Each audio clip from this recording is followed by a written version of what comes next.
Hey everyone, welcome back to our Wednesday night Bible study. What we've been doing over the past few weeks is asking the question, did the New Testament authors tell the truth? It's part of a bigger question of discussing whether or not the New Testament is actually true, but it's kind of a two-part question. So the first thing we talked about was, do we have an accurate copy of the New Testament manuscripts? So what we look at when we look at our New Testament Bible is that an accurate copy of what the authors wrote. And we discussed that the answer was yes, based on manuscript evidence. And so then we've been discussing for the past, this will be the fourth week today, of whether or not what we have is true. Did they record the truth? So we're talking about part 4 of that today. If you've missed the other 3 parts and you're interested in going back to review that material, you can look. There should be some links in the description of this video, so that way you can go back and look at them. I encourage you to do so. A lot of this information can be very difficult to digest in one sitting, and so I recommend going back, revisiting some of that information, so you can kind of stay up to speed. So we've been discussing 6 reasons that the New Testament is true, or for believing that the New Testament is true. And the first 4 are that we've covered in the past 3 lessons. And so we talked about early testimony, being that the documents were written very early in history. Eyewitness testimony, these guys are writing from the perspective of eyewitnesses.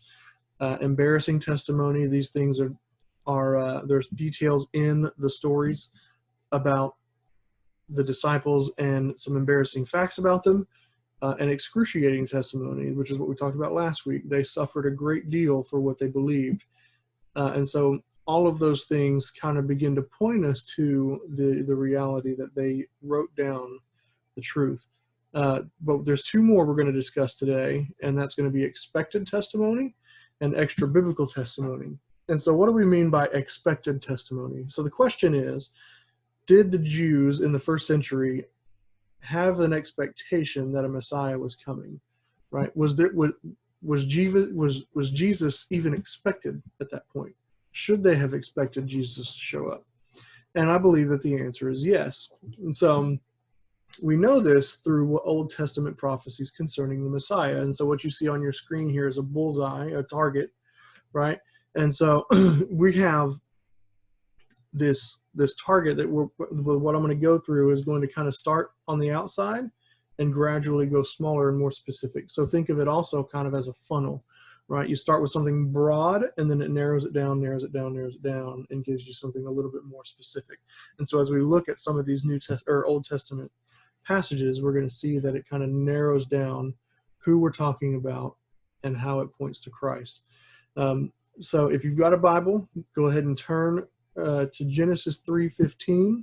You can pause the video if you need to, but Genesis 3:15 is probably the first, not probably, but the first kind of hint at the fact that that God had a plan to redeem mankind. So if you know the story of Genesis well, then you know that Genesis 1 and 2 discuss the creation of man, the creation of the world, how everything was perfect, and then sin entered into the world when man disobeyed God by eating from the fruit of the tree of the knowledge of good and evil. And so they were tempted by a serpent, and so in conversation to the serpent, God says, I will put hostility between you and the woman, and between your offspring and her offspring. He will strike your head, and you will strike his heel. And so a lot of biblical scholars consider this to be the first mention that there is a plan to redeem mankind from their sins. And so it's very, very broad. It doesn't give us a whole lot of information, just the fact that there is a plan. All right. And so we move on to Jeremiah 23:5 and 33:15. You guys can go look those up. But ultimately what that says is that this person, the person that's being talked about in Genesis 3:15, is going to come from the line of David. All right. In 2 Samuel, God promises David that he's going to have a descendant who will reign on the throne forever. All right. And then Jeremiah confirms this through these passages. Next is Micah 5:2. This one is very popular to read around Christmas time. Micah 5:2 And it says, Bethlehem Ephratah, you are small among the clans of Judah. By the way, if you feel like you don't know what that word means, it basically means bearer of fruit or fruit bearing, something like that. But you are small among the clans of Judah. One will come from you to be ruler over Israel for me. His origin is from antiquity, from ancient times. Well, which is interesting, because why would they point to somebody who has already existed from way back then to be a ruler now? All right, and so that kind of starts to begin to point to the fact that there is a Messiah coming, and his origin is of old. All right, and so we're beginning to narrow the scope a little bit. And then we have Isaiah 9:6. All right, Isaiah 9:6 identifies this person who is coming as both God and man. It says, "For a child will be born for us, a son will be given to us, and the government will be on his shoulders. He will be named Wonderful Counselor, Mighty God, Eternal Father, Prince of Peace." Now, you have to understand that in Jewish thinking, God is not born. He always is. He always has been. He always will be. He never had a beginning. He's never going to have an end. He's eternal. So for them to say that the child will be born and be God, that's a very hard thing for them to understand. But what it means for us is that this person who is going to be born is both God and man. All right. In Malachi 3:1, it says that he is going to come to the temple. All right, go look that up and read that. Daniel 9:24 is a very, very interesting one. There's a lot of scholars who look at the prophecy in Daniel chapter 9 and can kind of trace Israel's timeline and Israel's history based on this prophecy, and conclude that the Messiah that is being prophesied about is going to die within the 1st century. All right, and there's a guy who did a lot of writing on this, and said basically they kind of pinpointed the date of 33 AD, and so that may be off a little bit. It may by a year or two, but it's very, very, very specific. It's very interesting work. I'll have to look it up for you and link that to you. But the one that really stands out the most, the Old Testament prophecy that probably stands out above all else, is Isaiah 53. So what I want you to do really is pause this, go read Isaiah 50, really the second half of 52 and then all of 53. All right, you read that and you begin to see a very, very clear picture of who the Messiah is supposed to be. Now, what's interesting though is that this was written hundreds of years before Jesus ever existed. All right, and so actually, how do we know that? So here's what's interesting. We have the Great Isaiah Scroll. Okay, this scroll was discovered along with the Dead Sea Scrolls, which is a discovery made, I think, in the 1940s, where in these caves they found these like pottery basin type things, right? They were these like pottery jars. I mean, they were huge, but in them they contained scrolls from old copies of Old Testament documents that at the time were discovered to be earlier copies than anything we had ever had before. And so what that says to us, it was a very, very big discovery for really Judaism and Christianity. But what it says to us is that these documents were in existence long before we thought they were, right? And so some of those copies, so this one in particular, is one of the earliest copies of the entire book of Isaiah that we have. And so what we have is you have a complete book of Isaiah found among the Dead Sea Scrolls. All right, this is a very, very big discovery. All right, the whole book is there instead of just a piece of it, the whole thing. All right, and so the scroll has been dated to about 100 BC. Now that's significant because prior to this discovery, a lot of what we had dated to like the 1st and 2nd century. All right, so AD, right? So a couple hundred years later. But this is dated to be about 100 BC, meaning that it contains, and so I'll get that as but it contains the entire suffering servant prophecy in Isaiah 52 to 53. All right, the entire passage. And so the entire passage that you have in your Bible was in this document written to be in about 100 BC. Now, this is a copy of the original Isaiah scroll. We don't have the original Isaiah scroll, but it's a copy of it. Okay, so here's kind of how that's important. So the Jews expected a Messiah, all right, at least 100 years before the life of Christ. All right, so the passages in Isaiah 52 to 53 are written at the very least 100 years before the life of Christ. Now, we also believe that this is written several hundred years earlier. The original document was written several hundred years earlier. But if you read the details of Isaiah 52 to 53, there are some striking details about who the Messiah is. All right, and so there's a lot of people who believe that just on that prophecy alone, there's enough evidence to believe that the Jews should have expected a Messiah to come. In that time period in their history, it seemed like the time was right for a Messiah to show up. But the problem was they expected a conquering king and not a suffering servant. And that's part of the reason why they rejected him. All right, but the Old Testament, if you read and study, you'll find that there are hundreds of prophecies containing or pertaining to the Messiah, and Jesus either has fulfilled all of them or will fulfill the rest of them in his second coming. And so the Old Testament gives them a very, very clear picture that a Messiah is coming and they should expect him. Right, and so then Jesus shows up in the first century and offers himself as a sacrifice for the sins of mankind. So that's expected testimony. All right, and then we're going to talk about what extra biblical testimony is. Well, what is that?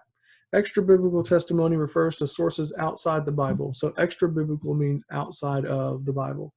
All right, so in extra biblical testimony, we're looking for evidence that the New Testament is true outside of the New Testament itself. All right, it's really hard to make an argument based on documents that say this is true, but nothing outside of those documents can validate those claims. And so, in fact, one of the critiques of Christianity, one of the objections, is that how can you trust documents that were obviously written by biased men who were believers? Well, that's a good question. But here's the answer: extra biblical testimony. So these are sources that tell us about the New Testament outside the New Testament documents. So the question is this: do we have people outside the New Testament authors who confirm the story of the New Testament? And the answer is yes. All right, and so we're going to take a look at a few of them. All right, now you don't have to know who all these people are. I don't expect you to, but you should study them. You should look up their works. All right, do the hard work of investigating this stuff for yourself. Right, just don't take my word for it. All right, I believe that I'm right, but it's not without reason or without justification. Right, I've done a lot of work and I've done a lot of reading and I've done a lot of research because I want to know that what I'm believing is true and that I'm not believing a lie.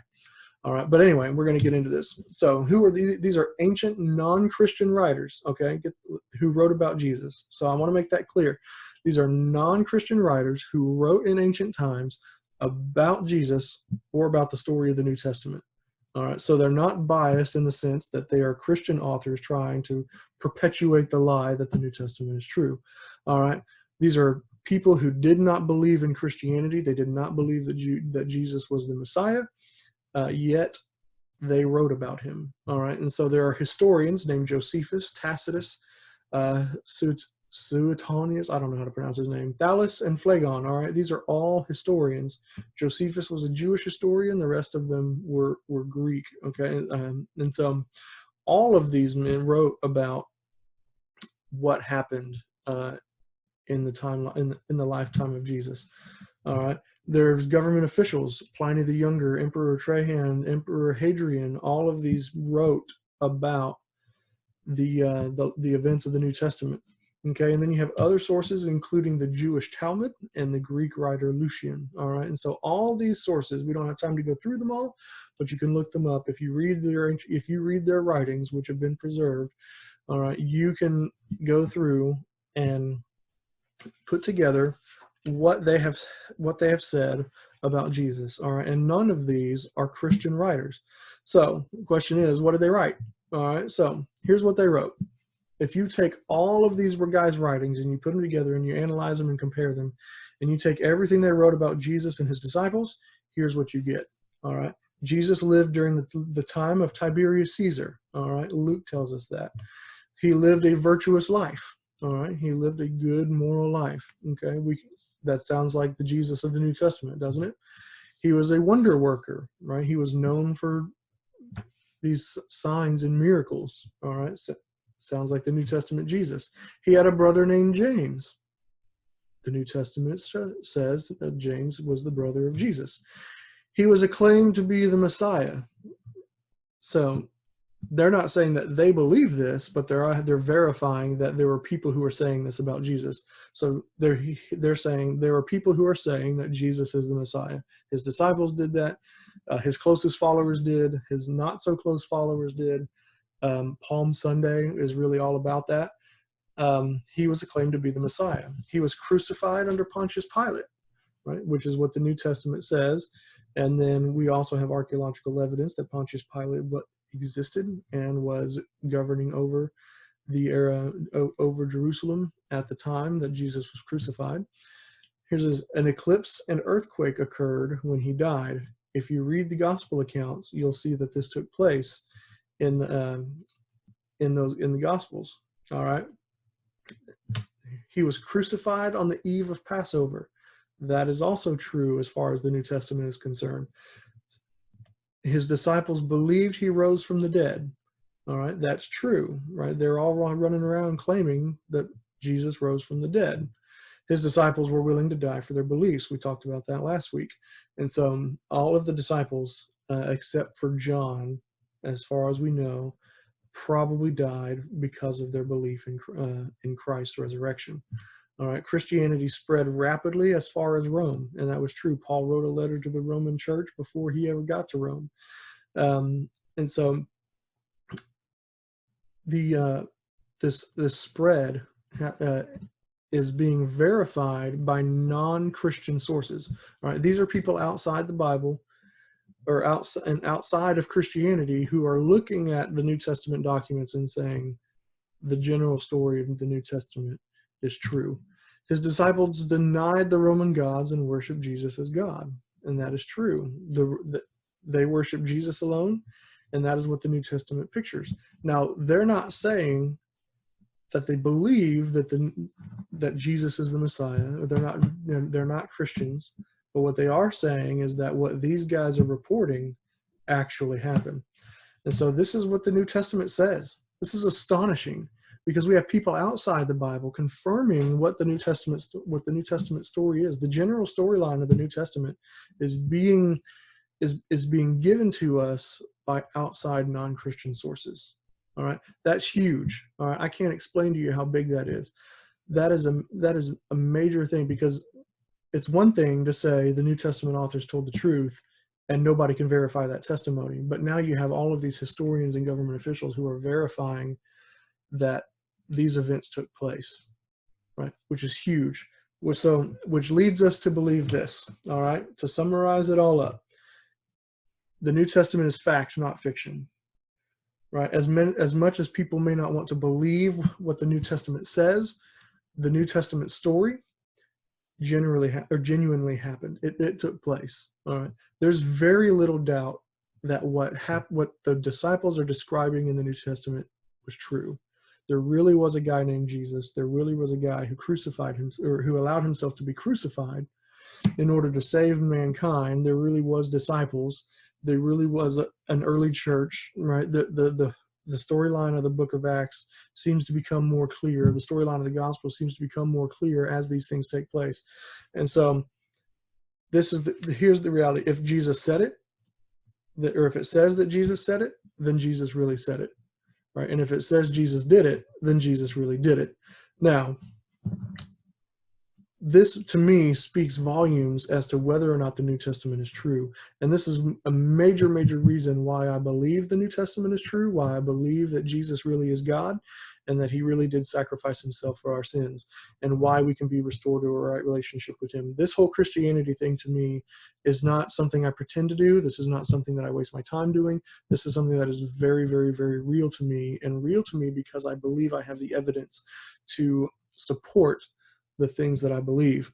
All right, now the question really is, the New Testament records Jesus saying these things. And if he really, and if they record it, then I'll believe that Jesus actually said it.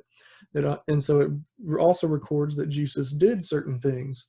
And if it says it, then I'll believe that Jesus really did it. I think I have enough reasons to believe these guys as eyewitnesses. They were in the position to know what, to be an eyewitness, to know whether or not this was, what took place. And so when I read the New Testament, I read this knowing that these guys saw what they saw, they heard what they heard, and they recorded it, right? And so if that's the case, then the question we now have to ask ourselves is Jesus telling the truth?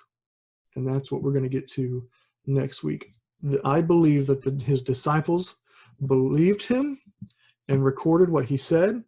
I believe that they believed it so much that they were willing to die for it. But the question remains, did Jesus tell the truth? If Jesus didn't tell the truth, then we should not follow him. But if he did tell the truth, then it changes everything about our lives, and we ought to place our faith in him. And so what we're going to talk about next week is we're going to talk about whether or not Jesus actually claimed to be God. And we're going to talk about, if we get to it next week, we'll talk about the resurrection and whether or not we should really believe that Jesus resurrected from the dead. And then we'll talk about kind of what all of this means as we sum this up. And that's kind of the path for the next few weeks. But this is very, very exciting stuff, and I hope it's exciting for you. I encourage you to ask questions, reach out to me if you need help understanding any of this stuff. I eat this stuff up all the time. It's my favorite thing to look into. But I know it can be difficult. I know it can be a struggle. But I'm telling you, you have reasons to believe that Christianity is true, and you have good reasons to believe it's true. Let's explore these things and have a better understanding, a better foundation for why we believe what we believe. It's not a waste of time. It's not a game. Jesus is real. God is real. He loves you, and he laid down his own life in order to save you from your own sins. And as we approach Easter, especially, I want you to remember that Easter is not about colorful eggs and bunnies and gifts and chocolate and all of those things. It's about a Christ who suffered and died so that you and I could be made right with God. If you need anything, call me, talk to me, text me. You know how to reach me. Until I see you again in person, take care and God bless.